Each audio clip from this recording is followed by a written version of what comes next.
Oui. Pas de souci.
C'est ouvert, mais c'est-à-dire que j'ai vu qui est rentré, et puis je pense que c'était toi, et je me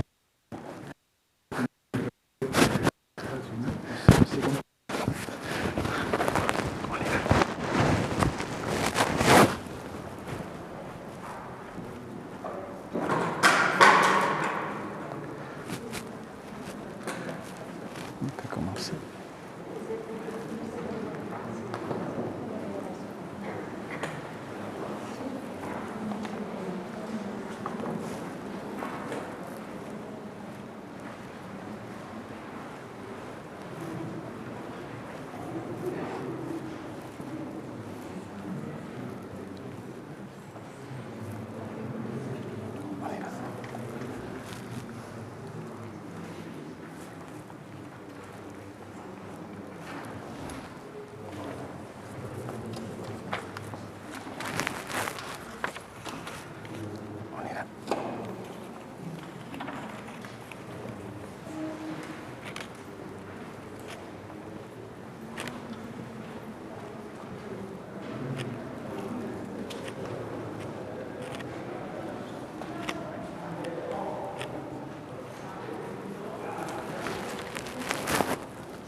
Seigneur notre Dieu, par la passion du Christ, tu as détruit la mort héritée du premier péché, la mort qui tenait l'humanité sous sa loi. Accorde-nous d'être semblables à ton Fils. Du fait de notre nature, nous avons dû connaître la condition du premier homme qui vient de la terre. Sanctifie-nous par ta grâce pour que nous connaissions désormais la condition de l'homme nouveau qui appartient au ciel.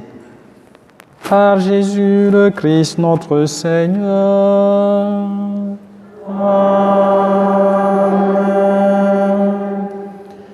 Amen. Veuillez vous asseoir, nous allons écouter la parole de Dieu.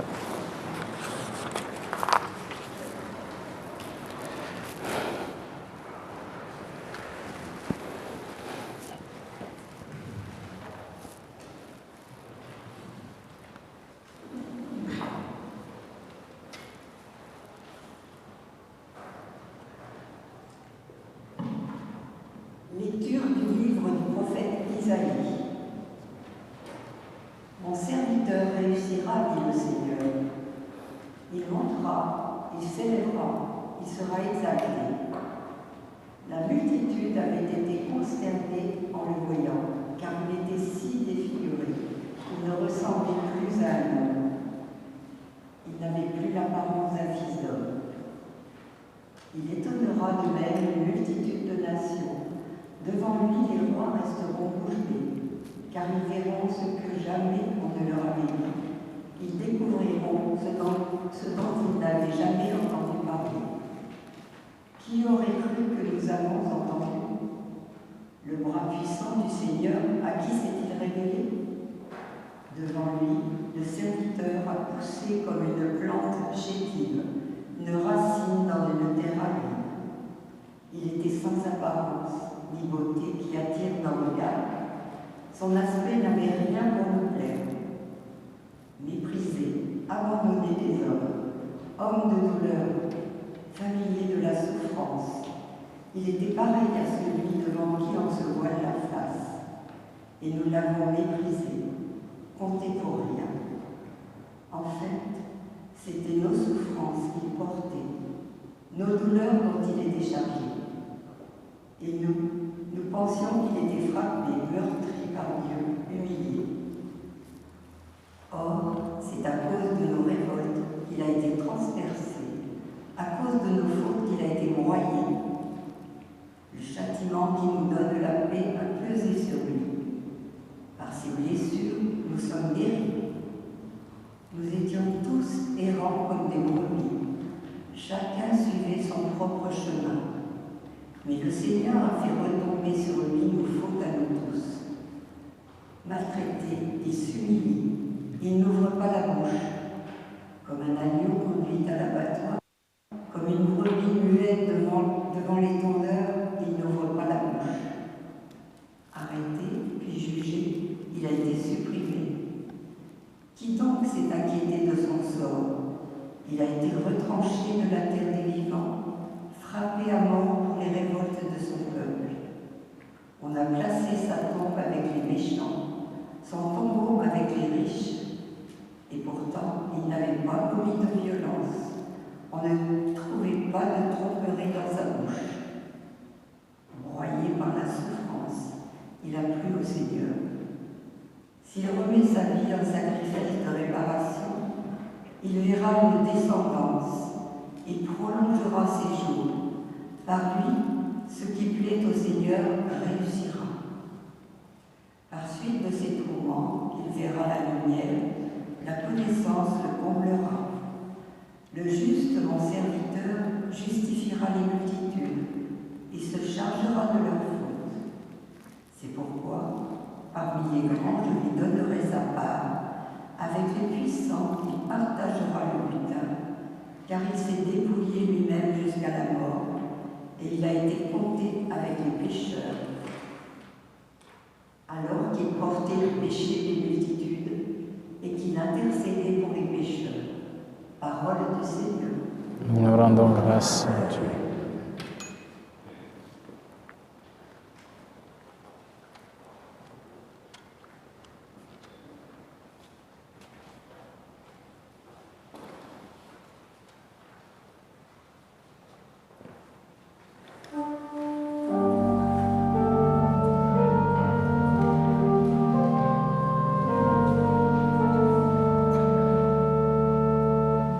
Au Père, en tes mains.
silence celui qui a traversé les cieux.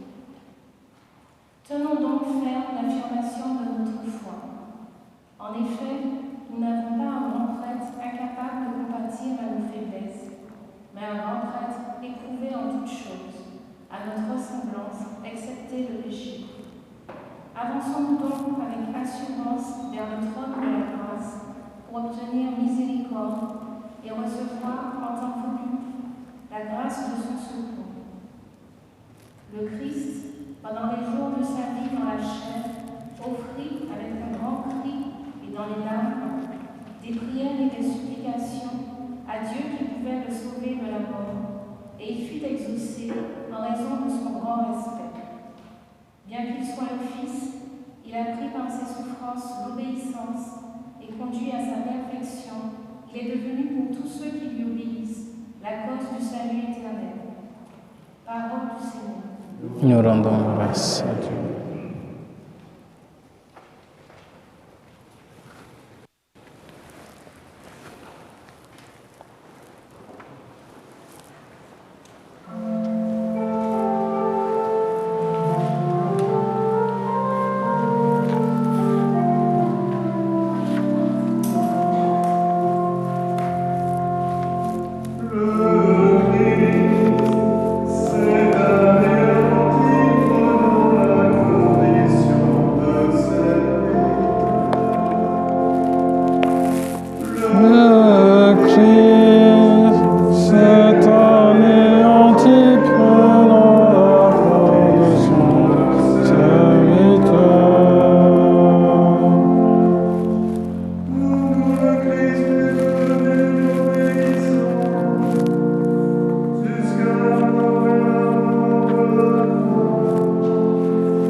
La passion de notre Seigneur Jésus-Christ selon saint Jean.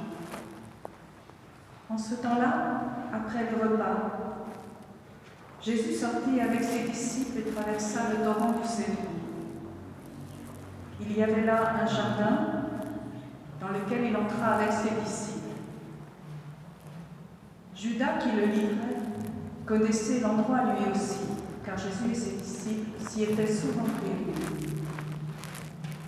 Judas, avec un détachement de soldats, ainsi que les gardes envoyés par les prêtres et les pharisiens, arrive à cet endroit.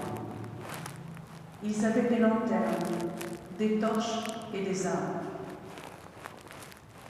Alors Jésus, sachant tout ce qui allait lui arriver, s'avança et leur dit : Qui cherchez-vous ? Il lui répondit : Il leur dit : C'est moi, je le suis. Judas, qui le livrait, se tenait avec eux. Quand Jésus leur répondit : C'est moi, je le suis, ils reculèrent et ils tombèrent à terre. Il leur demanda de nouveau : Qui cherchez-vous ? Ils dirent : Jésus répondit : Je vous l'ai dit, c'est moi, je le suis. Si c'est bien moi que vous cherchez, ceux-là, laissez-les partir. Ainsi s'accomplissait la parole qu'il avait dite : Je n'ai perdu aucun de ceux que tu m'as donnés. Or, Simon-Pierre avait une épée. Il la tira, frappa le serviteur du grand prêtre et lui coupa l'oreille droite. Le nom de ce serviteur était Malchus. Jésus dit à Pierre : Remets ton épée au fourreau. La coupe que m'a donnée le Père, vais-je refuser de la boire ? Alors la troupe, le commandant et les gardes juifs se saisirent de Jésus et le ligotèrent. Ils l'emmenèrent d'abord chez Anne, beau-père de Caïphe, qui était grand prêtre cette année-là. Caïphe était celui qui avait donné aux Juifs ce conseil. Il vaut mieux qu'un seul homme meure pour le peuple. Or Simon-Pierre, ainsi qu'un autre disciple, suivait Jésus. Comme ce disciple était connu du grand prêtre, il entra avec Jésus dans le palais du grand prêtre. Pierre se tenait près de la porte, dehors. Alors, l'autre disciple, celui qui était connu du grand prêtre, sortit, dit un mot à la servante qui gardait la porte et fit entrer Pierre. Cette jeune servante dit alors à Pierre: n'es-tu pas, toi aussi, l'un des disciples de cet homme? Non, je ne le suis pas. Les serviteurs et les gardes se tenaient là. Comme il faisait froid, ils avaient fait un feu de braise pour se réchauffer. Pierre était avec eux en train de se chauffer. Le grand prêtre interrogea Jésus sur ses disciples et sur son enseignement. Jésus lui répondit: Moi, j'ai parlé au monde ouvertement. J'ai toujours enseigné à la synagogue et dans le temple, là où tous les Juifs se réunissent. Et je n'ai jamais parlé en cachette. Pourquoi m'interroges-tu? Ce que je leur ai dit, demande-le à ceux qui m'ont entendu. Eux savent ce que j'ai dit. À ces mots, un des gardes qui était à côté de Jésus lui donna une gifle en disant: C'est ainsi que tu réponds au grand prêtre? Jésus lui répliqua: Si j'ai mal parlé, montre ce que j'ai dit de mal. Mais si j'ai bien parlé, pourquoi me frappes-tu? Anne l'envoya, toujours ligoté, au grand prêtre Caïphe. Simon-Pierre était donc en train de se chauffer. On lui dit: N'es-tu pas, toi aussi, l'un de ses disciples? Non, je ne le suis pas. Un des serviteurs du grand prêtre, parent de celui à qui Pierre avait coupé l'oreille, assista. Est-ce que moi, je ne t'ai pas vu dans le jardin avec lui? Encore une fois, Pierre le nie. Et aussitôt, un coq chanta. Alors on emmène Jésus de chez Caïphe au prétoire. C'était le matin. Ceux qui l'avaient amené n'entrèrent pas dans le prétoire pour éviter une souillure et pour pouvoir manger l'agneau pascal. Pilate sortit donc à leur rencontre et demanda: Quelle accusation portez-vous contre cet homme? Il lui répondit: S'il n'était pas un malfaiteur, nous ne t'aurions pas livré cet homme. Pilate leur dit: Prenez-le vous-même et jugez-le suivant votre loi. Les Juifs lui dirent: Nous n'avons pas le droit de mettre quelqu'un à mort. Ainsi s'accomplissait la parole que Jésus avait dite pour signifier de quel genre de mort il allait mourir. Alors Pilate rentra dans le prétoire. Il appela Jésus et lui dit: Es-tu le roi des Juifs? Jésus lui demanda: Dis-tu cela de toi-même ou bien d'autres te l'ont dit à mon sujet? Pilate répondit: Est-ce que je suis juif, moi? La nation et les grands prêtres sont livrés à moi. Qu'as-tu donc fait?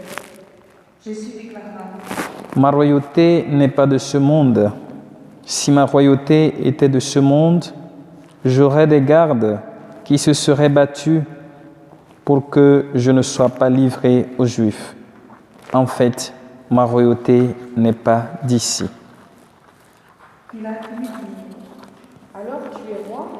Jésus répondit: C'est toi-même qui dis que je suis roi. Moi, je suis né, je suis venu dans le monde pour ceci, rendre témoignage à la vérité. Quiconque appartient à la vérité écoute ma voix. Pilate lui dit: Qu'est-ce que la vérité? Ayant dit cela, il sortit de nouveau à la rencontre des Juifs et il leur déclara: Moi, je ne trouve en lui aucun motif de condamnation. Mais chez vous, c'est la coutume que je vous relâche quelqu'un pour ma part. Voulez-vous donc que je vous relâche le grave de lui? Alors ils répliquèrent en criant. Pas lui, mais Barabbas. Or, ce Barabbas était un bandit. Alors Pilate fit saisir Jésus pour qu'il soit flagellé. Les soldats tressèrent avec des épines une couronne qu'ils lui posèrent sur la tête. Puis ils le revêtirent d'un manteau pourpre. Ils s'avançaient vers lui et disaient « Salut à toi, roi des Juifs. » Et ils le giflaient. Pilate de nouveau sortit dehors et leur dit « Voyez, je vous l'amène dehors pour que vous sachiez que je ne trouve en lui aucun motif de condamnation. » Jésus donc sortit dehors, portant la couronne d'épines et le manteau pourpre. Et Pilate leur déclara « Voici l'homme. » Quand ils le virent, les grands prêtres et les gardes s'en mirent. Crucifie-le, crucifie-le. Pilate leur dit Prenez-le vous-même et crucifiez-le. Moi, je ne trouve en lui aucun motif de condamnation. Ils lui répondirent Nous avons une loi, et suivant la loi, nous doivent parce que c'est le Fils de Dieu. Quand Pilate entendit ces paroles, il redoubla de crainte. Il rentra dans le prétoire et dit à Jésus Où es-tu ? Jésus ne lui fit aucune réponse. Pilate lui dit alors Refuse de me parler à moi. Ne sais-tu pas que j'ai le pouvoir de te relâcher et le pouvoir de te crucifier?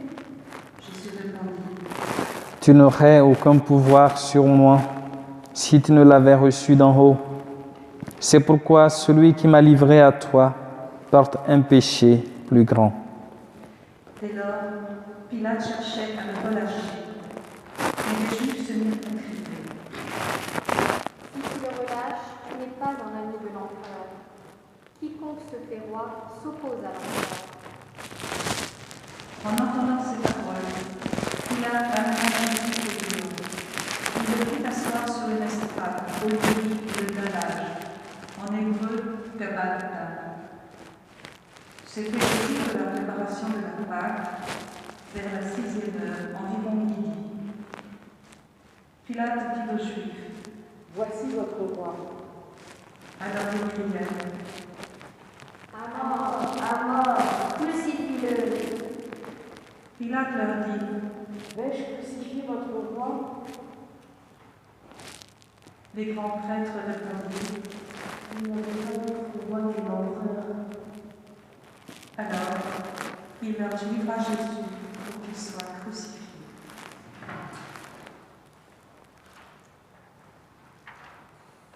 Ils se saisirent de Jésus, et lui-même portant sa croix, sortit en direction du lieu dit le crâne, ou calvaire, qui se dit en hébreu Golgotha. C'est là qu'ils le crucifièrent, et deux autres avec lui, un de chaque côté, et Jésus au milieu.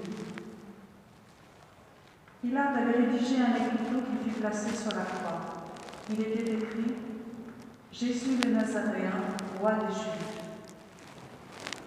Beaucoup de Juifs lurent cet écriteau parce que l'endroit où on allait crucifier Jésus était proche de la ville et que c'était écrit en hébreu, en latin et en grec. Alors les grands prêtres des Juifs dirent à Pilate N'écris pas roi des Juifs, mais cet homme a dit Je suis le roi des Juifs. Pilate répondit Ce que j'ai écrit, je l'ai vu. Quand les soldats eurent crucifié Jésus, ils prirent ses habits. Ils en firent 4 parts, une pour chaque soldat.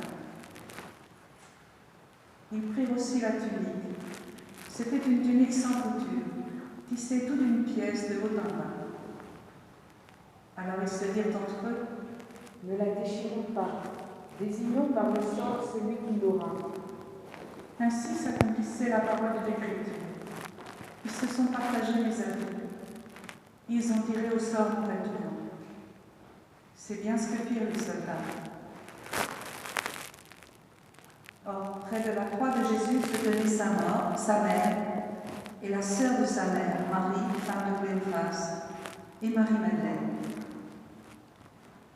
Jésus, voyant sa mère Et près d'elle, le disciple qu'il aimait dit à sa mère. Femme, voici ton fils. Puis il dit au disciple. Voici ta mère. Et à partir de cette heure-là, le disciple l'a pris chez lui.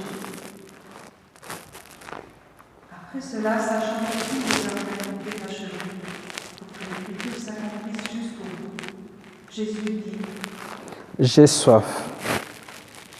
Il y avait là un récipient, plein d'une boisson vinaigrée. On fixa donc une éponge remplie de ce vinaigre à une branche d'hysope, et on l'approcha de sa bouche. Quand il eut pris le vinaigre, Jésus dit. Tout est accompli. Puis, inclinant la tête, il remit l'esprit.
Comme c'était le jour de la préparation, c'est-à-dire le vendredi, il ne fallait pas laisser les corps en croix durant le sabbat, d'autant plus que ce sabbat était le grand jour de la Pâque.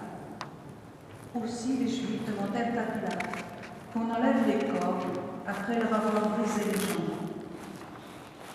Les soldats allèrent donc briser les jambes du premier, puis de l'autre homme crucifié avec Jésus.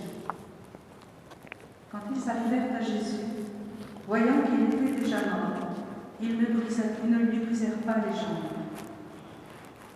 Mais un des soldats, avec sa lance, lui perça le côté. Et aussitôt, il en sortit du sang et de l'eau. Celui qui a vu rend témoignage, et son témoignage est véridique. Et celui-là sait qu'il dit vrai, afin que vous aussi, vous croyiez. Cela, en effet, arriva pour que s'accomplisse l'Écriture. Aucun de ces os ne sera brisé. Un autre passage de l'Écriture dit encore « Ils lèveront les yeux vers celui qu'ils ont transpercé. » Après cela, Joseph d'Arimathie, qui était disciple de Jésus, mais en secret par crainte des Juifs, demanda à Pilate de pouvoir enlever le corps de Jésus. Et Pilate le permit. Joseph va donc enlever le corps de Jésus. Nicodème, celui qui au début était venu trouver Jésus pendant la nuit, vint lui aussi. Il apportait un mélange de myrrhe et d'aloès pesant environ 100 livres. Ils prirent donc le corps de Jésus, qu'ils lièrent de linge, en employant les aromates selon la coutume juive d'ensevelir les morts. À l'endroit où Jésus avait été crucifié, il y avait un jardin. Et dans ce jardin, un tombeau dans lequel on avait encore déposé personne. À cause de la préparation de la Pâque juive, et comme ce tombeau était proche, c'est là qu'il déposait Jésus.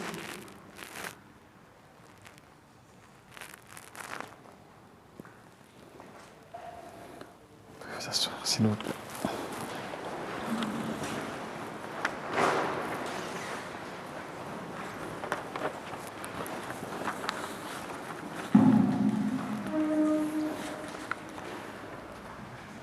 Bien, chers frères et sœurs en Christ, en ce deuxième jour du Triduum pascal, nous célébrons la passion et la mort de Jésus sur la croix.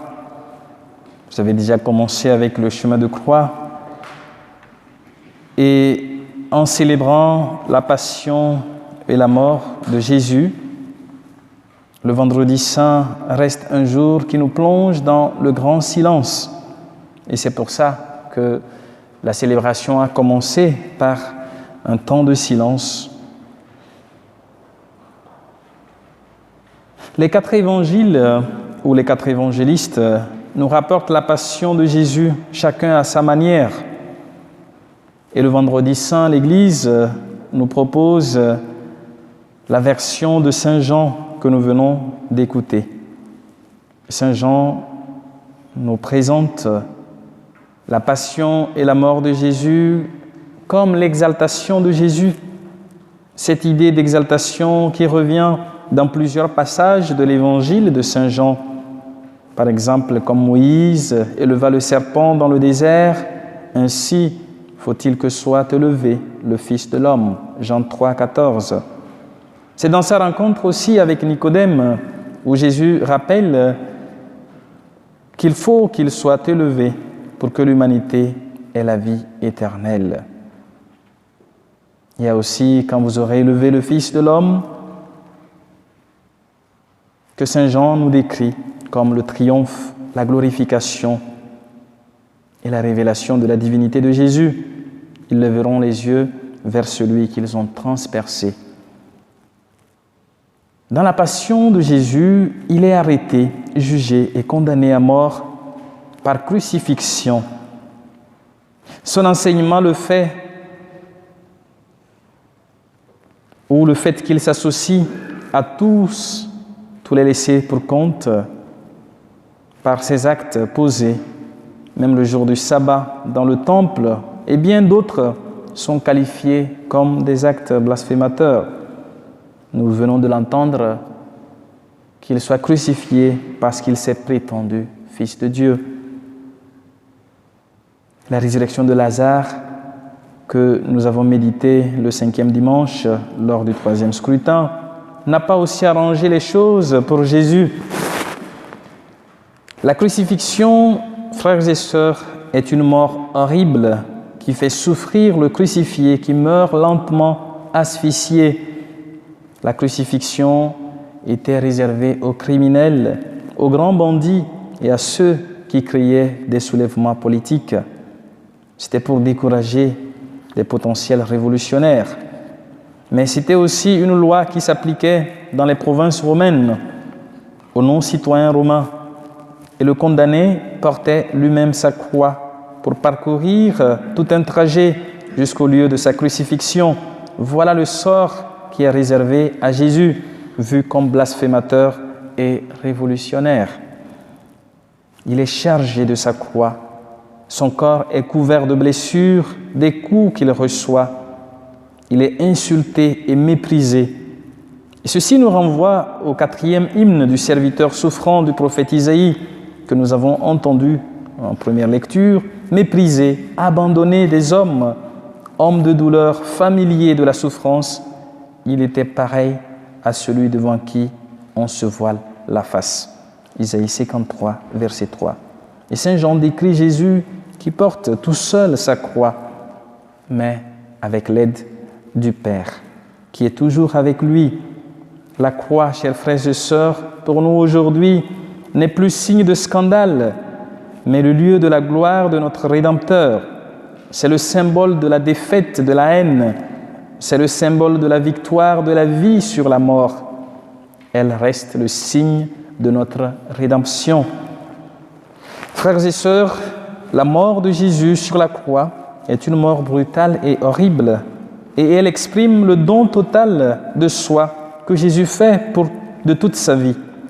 Cela exprime aussi toute une vie donnée au service des uns et des autres, puisque hier, nous avons bien sûr médité sur le sens du service que Jésus a donné à ses disciples par le lavement des pieds, même si cette année, nous ne l'avons pas fait à cause des mesures sanitaires que vous connaissez tous.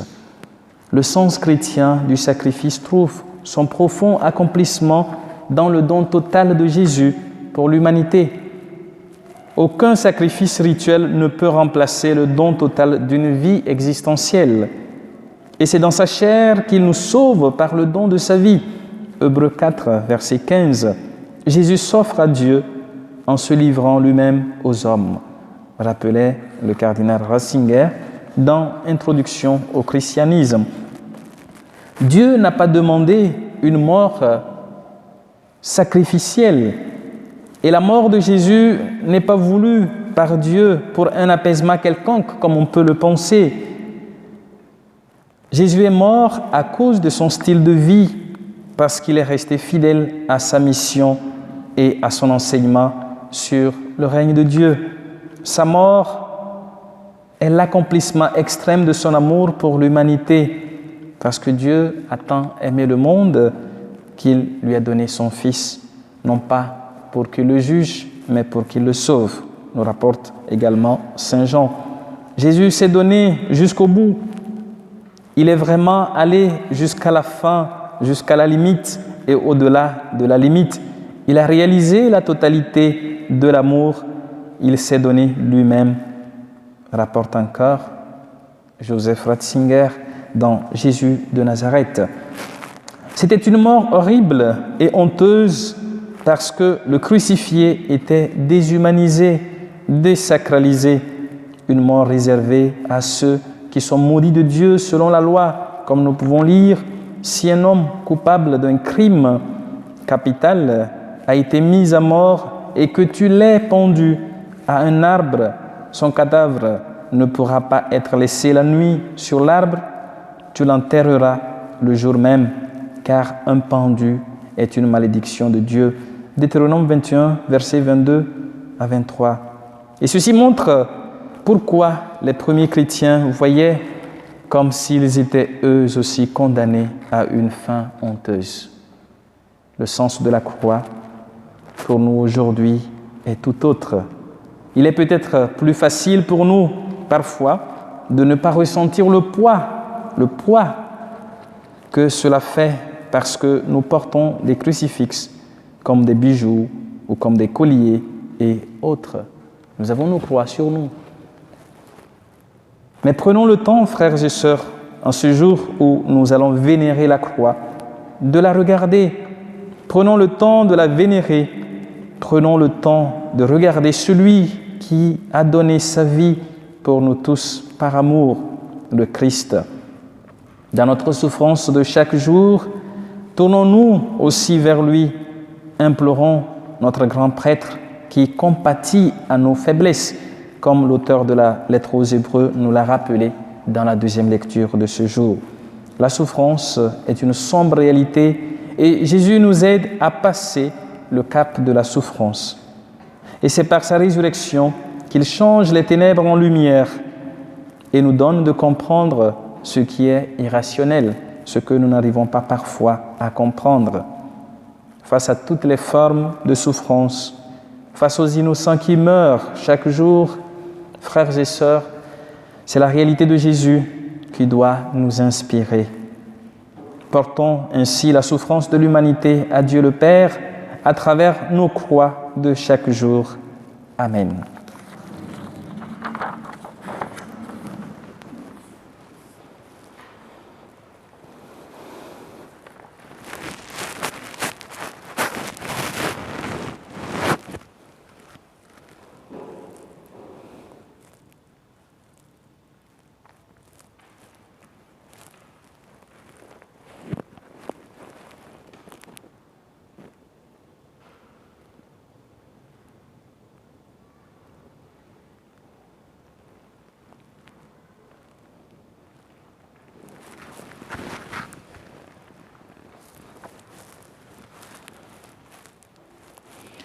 Et maintenant, nous pouvons nous tourner vers le Seigneur pour lui adresser nos prières. Nous garderons ce temps de silence après chaque intention, avant la prière du prêtre. Nous pouvons prendre le refrain au début et à la fin de la prière universelle.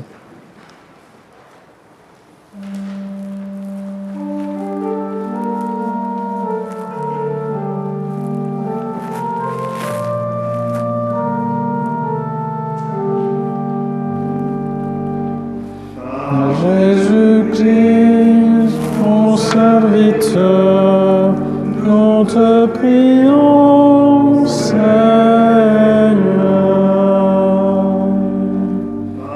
Jésus-Christ, mon serviteur, nous te prions, Seigneur.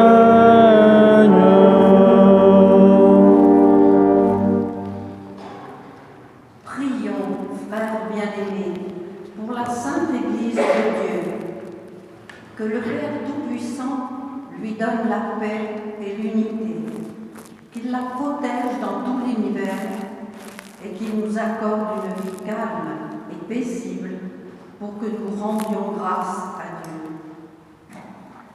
Par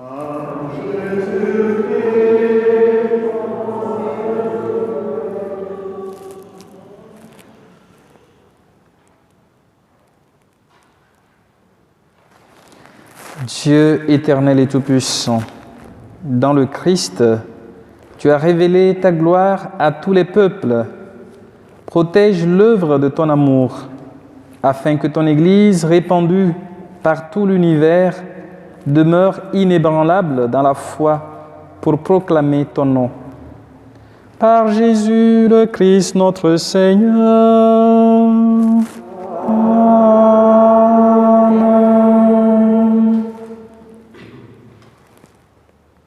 Prions pour notre Saint-Père, le Pape François, élevé par Dieu notre Seigneur à l'ordre épiscopal, qu'il le garde sain et sauf à son Église pour gouverner le peuple de Dieu.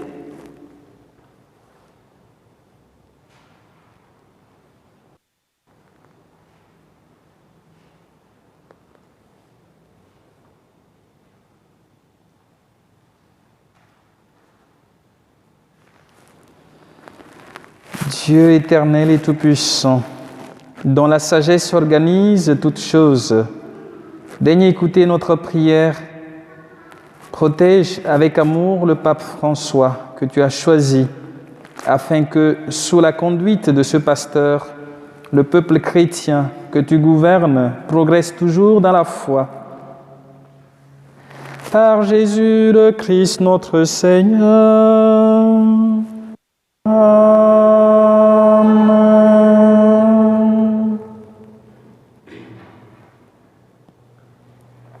Prions pour notre évêque Pascal, pour tous les évêques, les prêtres, les diacres, pour tous ceux qui remplissent des ministères dans l'Église et pour l'ensemble du peuple des croyants.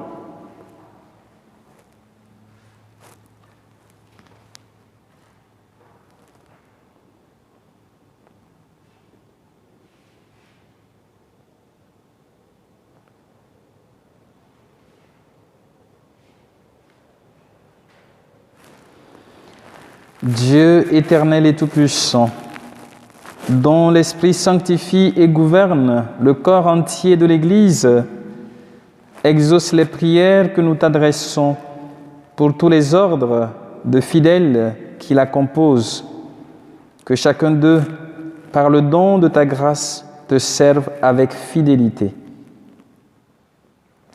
Par Jésus le Christ notre Seigneur. Amen.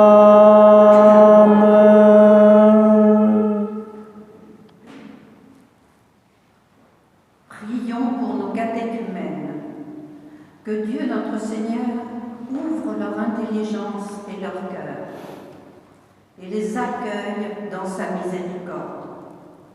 Après avoir reçu le pardon de tous leurs péchés par le bain de la naissance nouvelle, qu'ils soient incorporés à notre Seigneur Jésus-Christ.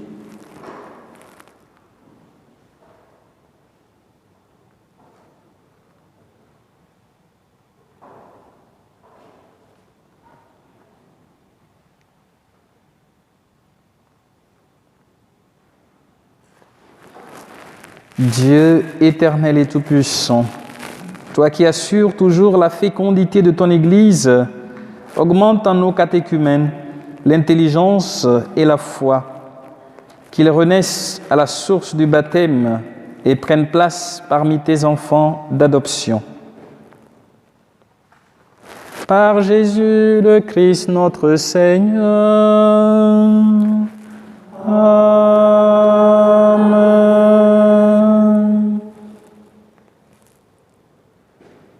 Prions pour tous nos frères qui croient en Jésus-Christ et s'efforcent de conformer leur vie à la vérité. Demandons au Seigneur notre Dieu de les rassembler et de les garder dans l'unité de son Église.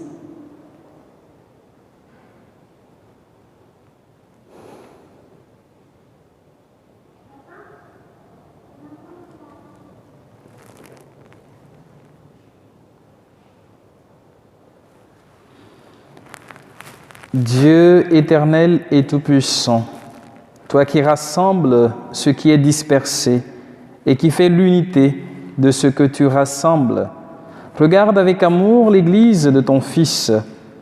Nous te prions d'unir dans la totalité de la foi et par le lien de la charité tous les hommes et toutes les femmes qu'un seul baptême a consacrés.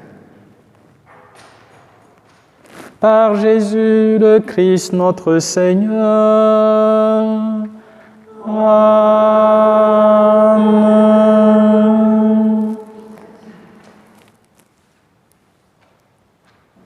Prions pour les Juifs à qui Dieu a parlé en premier, qu'ils progressent dans l'amour de son nom et la fidélité de son alliance.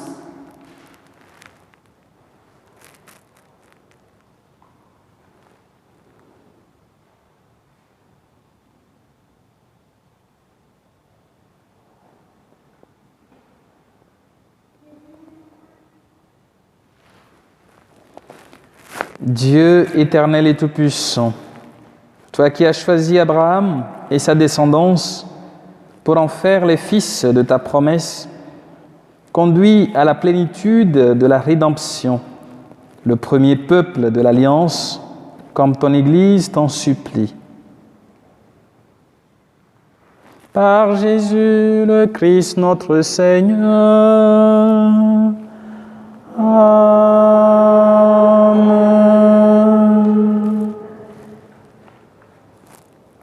Prions pour ceux qui ne croient pas en Jésus-Christ. Demandons qu'à la lumière de l'Esprit Saint, ils soient capables aussi de s'engager pleinement sur le chemin du salut.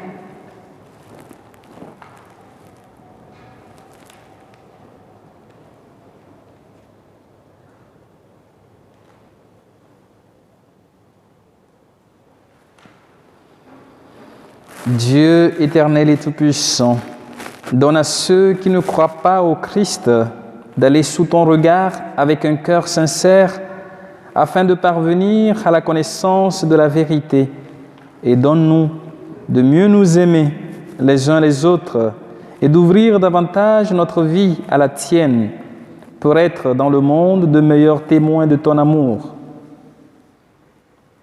Par Jésus le Christ notre Seigneur.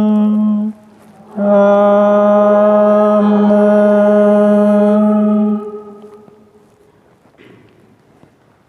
Prions pour ceux qui ne connaissent pas Dieu.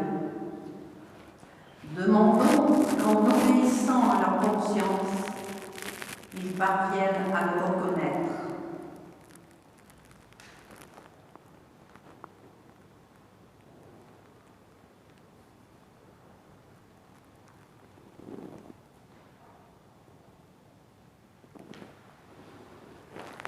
Dieu éternel et tout-puissant, toi qui as créé les hommes pour qu'ils te cherchent de tout leur cœur et que leur cœur s'apaise en te trouvant, fais qu'au milieu des difficultés de ce monde, tous puissent discerner les signes de ta bonté et rencontrer des témoins de ton amour, qu'ils aient le bonheur de te reconnaître, toi le seul vrai Dieu et le Père de tous les hommes.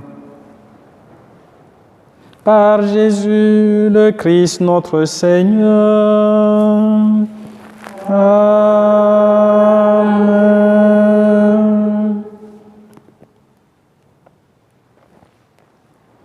Prions pour les chefs d'État et tous les responsables des affaires publiques.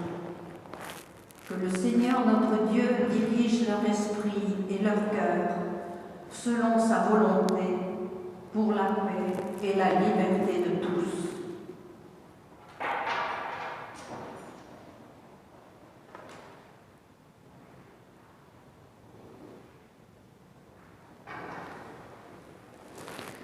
Dieu éternel et tout-puissant, toi qui tiens en ta main le cœur des hommes et garantis les droits des peuples, viens en aide à ceux qui exercent le pouvoir, que partout sur la terre s'affermissent avec ta grâce la sécurité et la paix, la prospérité des nations et la liberté religieuse.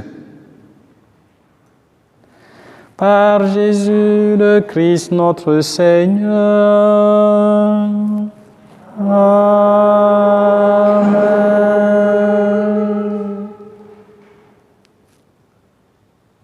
Frères bien-aimés, prions Dieu le Père Tout-Puissant d'avoir pitié des hommes dans l'épreuve, qu'il débarrasse le monde de toute erreur, qu'il chasse les épidémies et repousse la famine, qu'il vide les prisons et délivre les captifs, qu'il protège ceux qui voyagent, qu'il ramène chez eux les exilés, qu'il donne la force aux malades et accorde le salut aux mourants.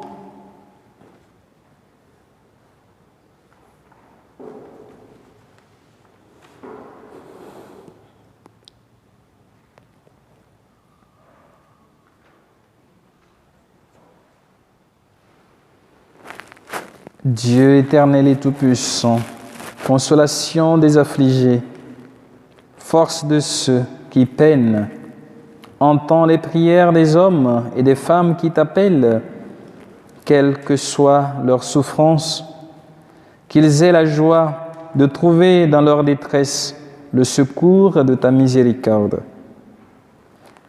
Par Jésus le Christ notre Seigneur. Amen. On peut reprendre le refrain maintenant.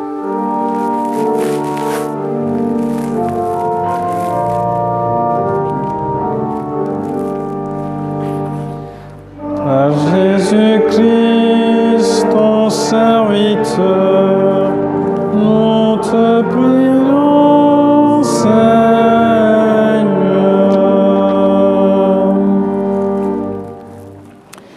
Maintenant, vous pouvez vous asseoir. Nous allons passer à la deuxième partie de notre célébration, qui est la présentation de la croix et sa vénération.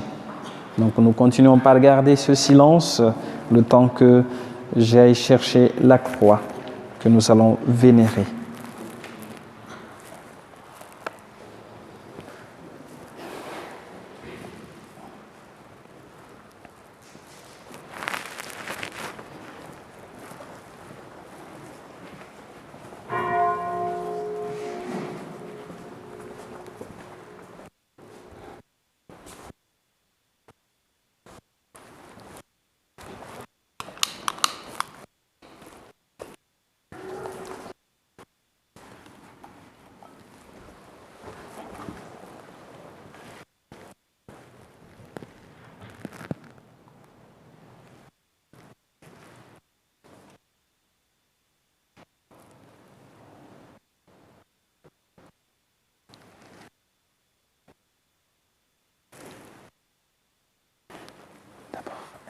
Vous pouvez laisser ça devant l'autre. Merci. Juste au milieu.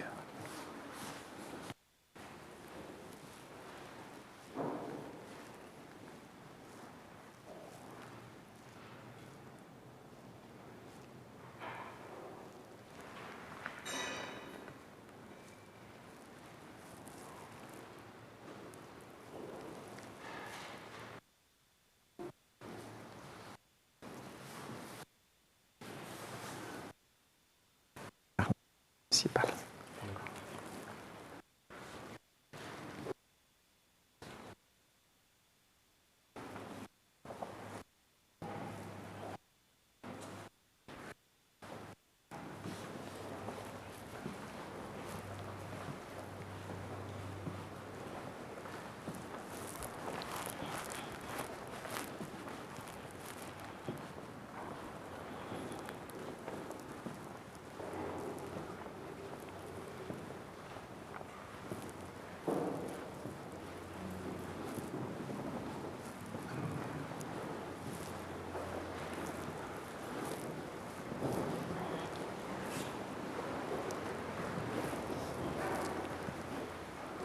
Vous attendez par étapes.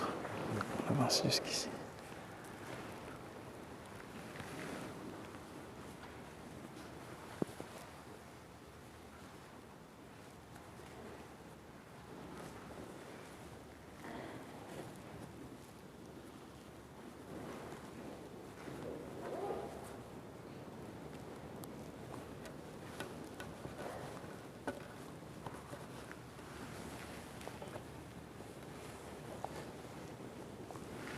Voici le bois de la croix qui a porté le salut du monde. Venez à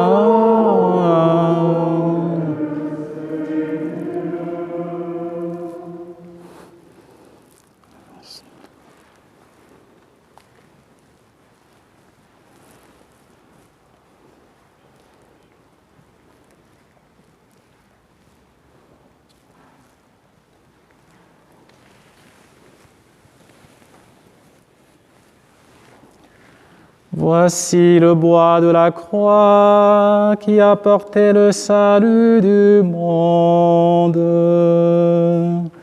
Venez, adorons.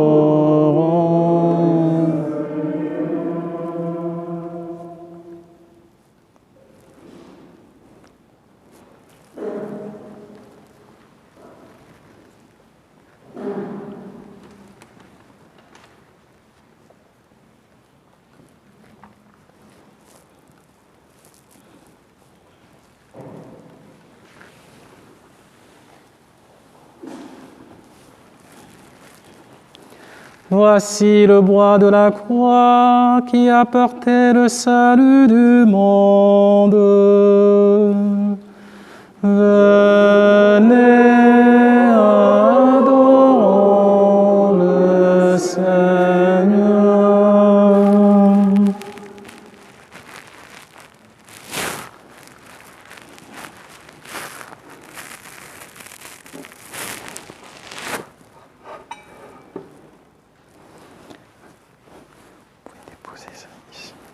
Sauf si vous pouvez tenir pour pouvez tenir pendant toute la vénération. Maintenant, c'est le moment de la vénération de la croix.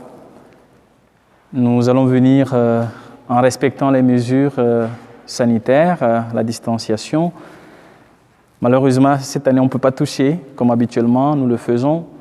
Donc, nous avons deux possibilités. Soit nous faisons une genuflexion ou nous faisons une inclinaison profonde pour marquer notre vénération du Christ qui est crucifié sur la croix.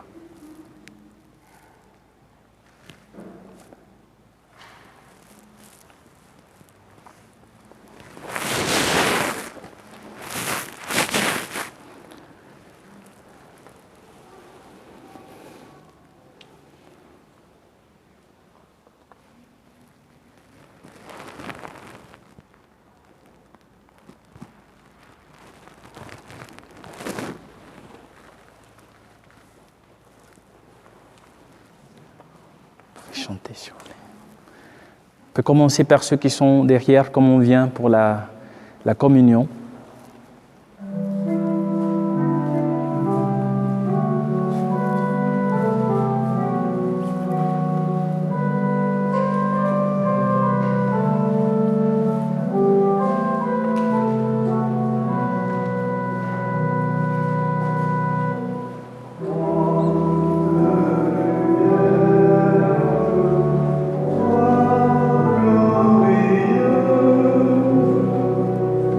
Gloria.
sur le monde, ô croix de Jésus-Christ, dans l'eau féconde du cœur ouvert à jaillir, à toi surabonde, ô croix de Jésus-Christ.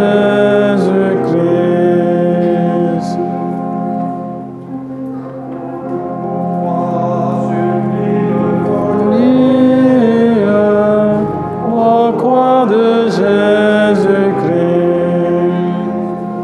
ô croix sublime folie, ô croix de Jésus-Christ, Dieu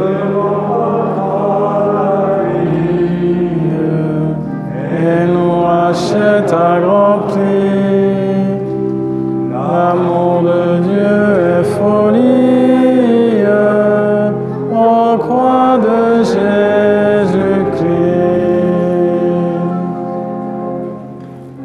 Croix de Jésus suprême, ô croix de Jésus-Christ.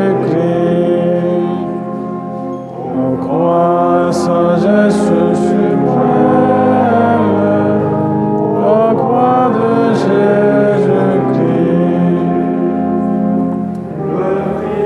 Dieu lui-même jusqu'à la mort obéit. Son dénouement est extrême, ô croix de Jésus-Christ.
Ça, vous pouvez faire la vénération.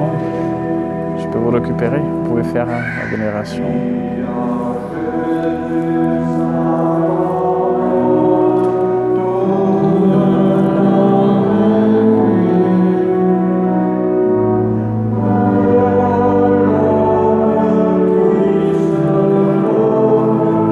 Là, vous irez avec le Père Simplice, je le dirai.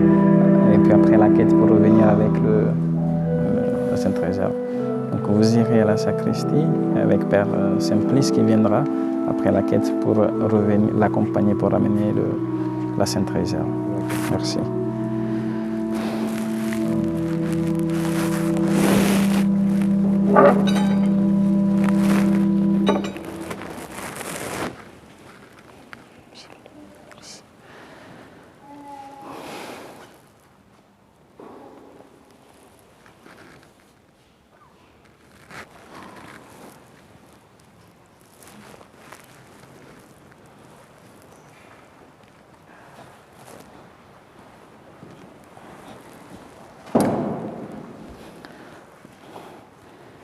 Après la vénération de la croix, nous allons passer à l'étape de la communion.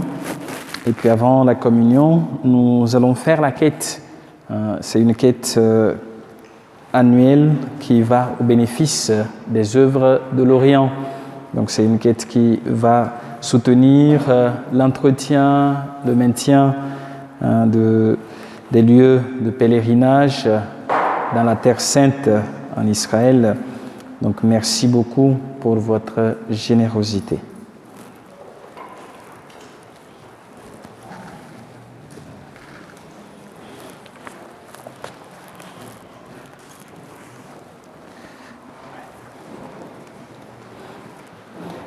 Padre, tu peux rapporter la Sainte Réserve avec eux de la sacristie. Tu peux rapporter la Sainte Réserve, la communion. Donc, ils vont.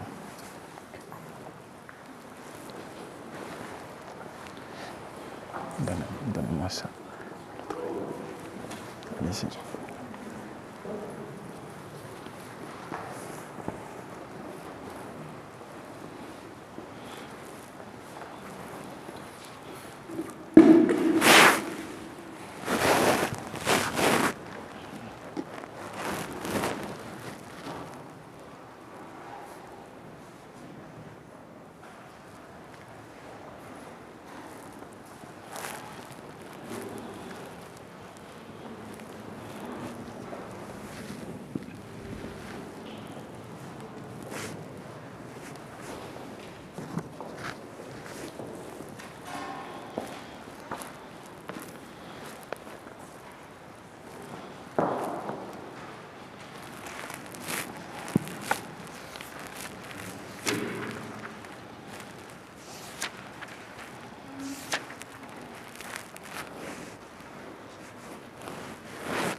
Est-ce que vous pouvez m'apporter un ciboire? Vous pouvez m'apporter un ciboire? Merci.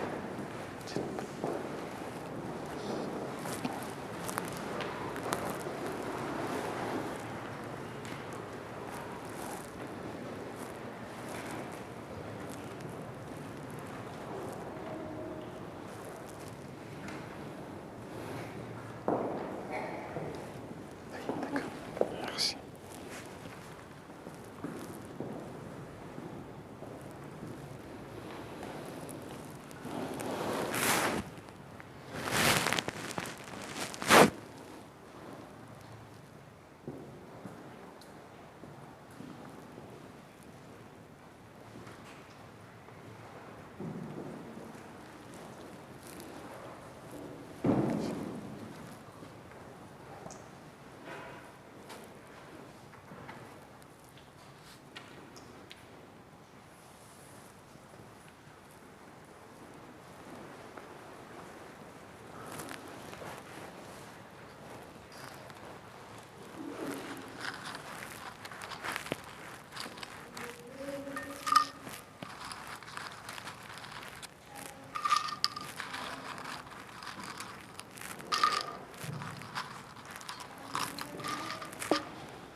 Comme nous l'avons appris du Sauveur et selon son commandement, nous osons dire « Notre Père, qui es aux cieux, que ton nom soit sanctifié, que ton règne vienne, que ta volonté soit faite sur la terre comme au ciel.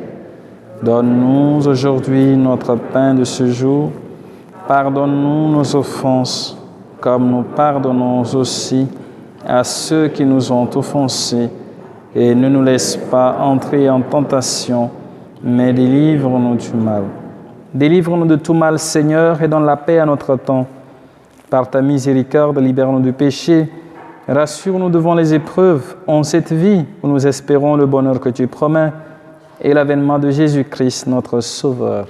Car c'est à toi qu'appartiennent le règne, la puissance et la gloire pour les siècles des siècles.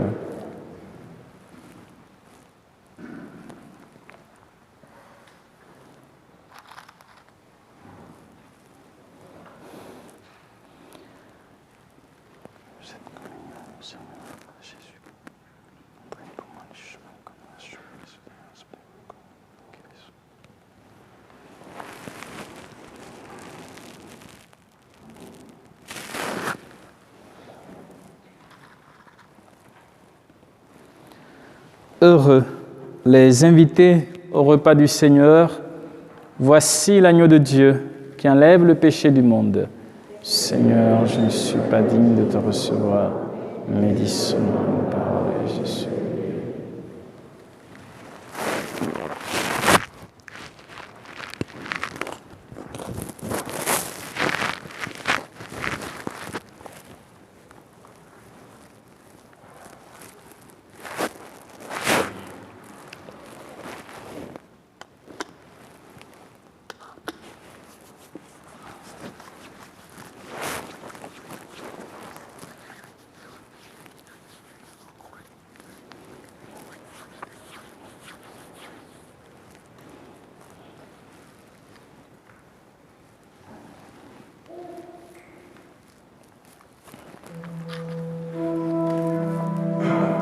Cor de Cristo. Cor de Cristo. Cor de Cristo.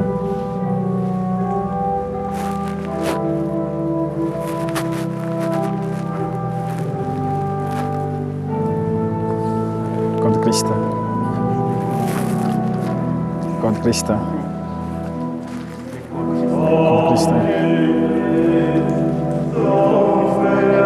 Cor de Cristo.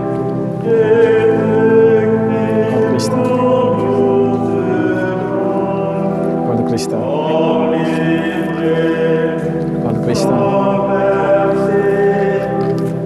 Cor de Cristo. Amen.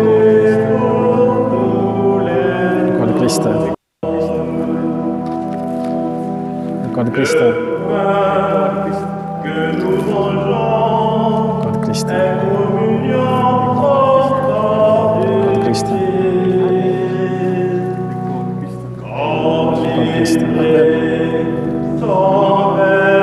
Cor de Cristo.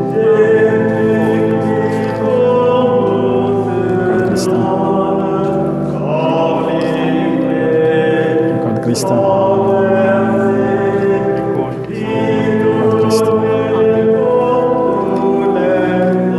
Cor de Cristo. Amen. Cor de Cristo. Amen.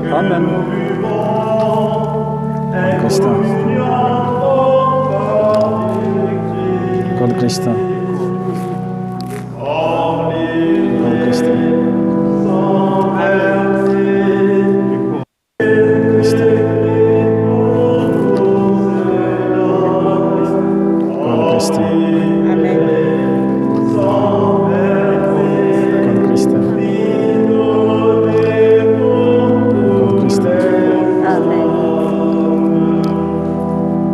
Cristo.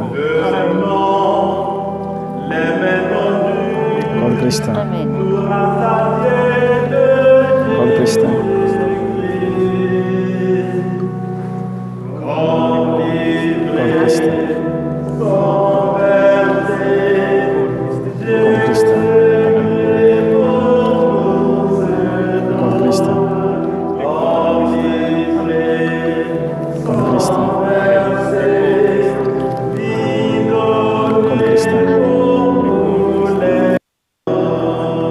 Cristo.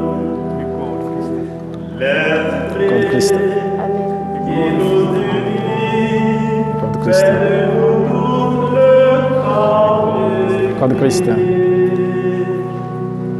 Corps de Christ.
Prions le Seigneur.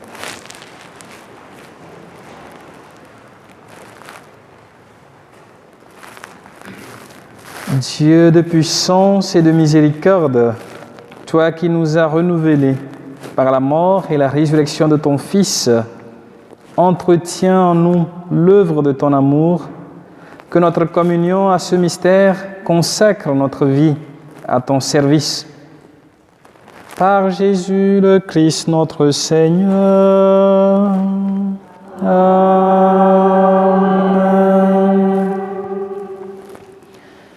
Bien, nous voici à la fin de cette célébration. Merci à chacun de vous pour votre participation. Donc avant de dire la prière de bénédiction sur vous, je voudrais inviter mon confrère à se présenter à vous, parce que je pense que c'est la première fois qu'il vient à Saint-Sulpice, mais il a déjà pris le chemin de croix avec vous. Donc c'est un confrère que nous sollicitons depuis quelques moments. Il nous aide dans nos célébrations à Noisy. Donc comme il est assez grand, il va se présenter. Je m'appelle Simplice Lakshi. Je suis spiritant, congrégation du Saint-Esprit. Je suis aumônier de la Fondation Apprenti dans les 16e arrondissement. Je travaille dans la région Nord-Est. J'ai la joie de pouvoir célébrer avec vous. Merci. Merci beaucoup, Simplice. Donc, comme vous savez, voilà, nous avons commencé la célébration dans le silence, sans le signe de croix, parce que le dernier signe de croix que nous avons eu, c'était celui d'hier, à la messe de la dernière scène. Donc, tout à l'heure, nous n'allons pas vous bénir, mais nous allons implorer la bénédiction de Dieu sur vous, et nous allons nous séparer dans le silence. C'est dans ce silence que nous allons nous recueillir davantage pour méditer et contempler la croix du Christ, pour enfin nous retrouver dans la vigile pascale pour célébrer la résurrection de notre Seigneur Jésus-Christ.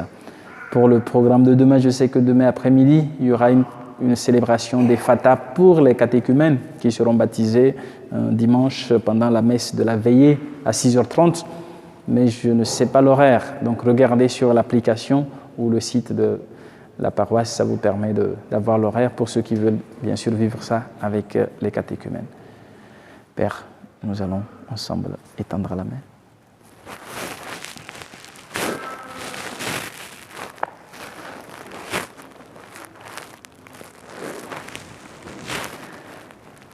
Que ta bénédiction, Seigneur, descende en abondance sur ton peuple qui a célébré la mort de ton Fils dans l'espérance de sa propre résurrection.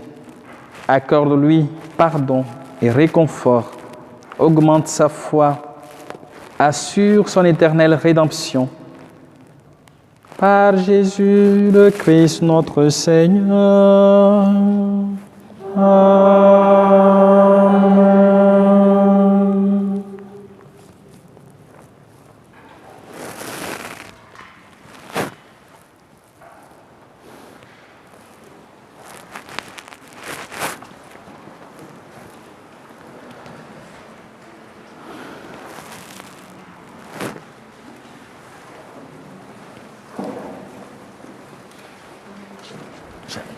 Je vais juste arrêter ça.